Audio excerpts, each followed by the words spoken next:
नमस्कार, मी वृषाली पाटील। आता मुख्यमंत्री सहाय्यता निधीतून रुग्णांना ना फॉर्म भरायची गरज आहे ना नातेवाईकांना धावपळ करायची गरज आहे, कारण फक्त 8 तासात मुख्यमंत्री सहाय्यता निधी अंतर्गत उपचारासाठी पैसे मिळणार आहेत। खरंच आता कार्यालयाच्या उंबरठ्या बाहेर रांगा लावण्याची गरज नाहीये। ज्या हॉस्पिटलमध्ये उपचार सुरू आहेत तेच हॉस्पिटल आता तुमचा मदतीचा दुवा असेल। कागदपत्र स्कॅन होणार, एका क्लिकवर मंत्रालयात पोहोचणार आणि थेट हॉस्पिटलच्या खात्यात निधी जमा होणार आहे। काय निर्णय सांगते। पूर्वी अर्जाची छाननी व्हायला दिवस लागायचे, आता तातडीच्या प्रकरणांमध्ये केवळ 8 तासांच्या आत मदतीचा निर्णय घेतला जाईल। रुग्णाच्या नातेवाईकांना आता सरकारी कार्यालयात चक्रा मारायची गरज पडणार नाही। रुग्णालय स्वतः पोर्टलवर रुग्णाची माहिती आणि कागदपत्र अपलोड करू शकणार आहे। आणि यानंतर महत्त्वाचं, अर्जाची स्थिती काय आहे हे रुग्णाच्या नातेवाईकांना SMS द्वारे कळवलं जाईल।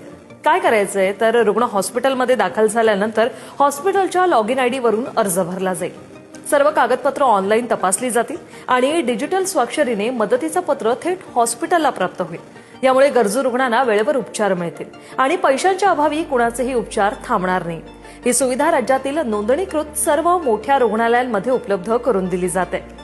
तुम्हाला या संदर्भात काही अधिक माहिती किंवा शंका असतील तर 1800-123-2211 या टोल फ्री क्रमांकावर तुम्ही संपर्क साधू शकता।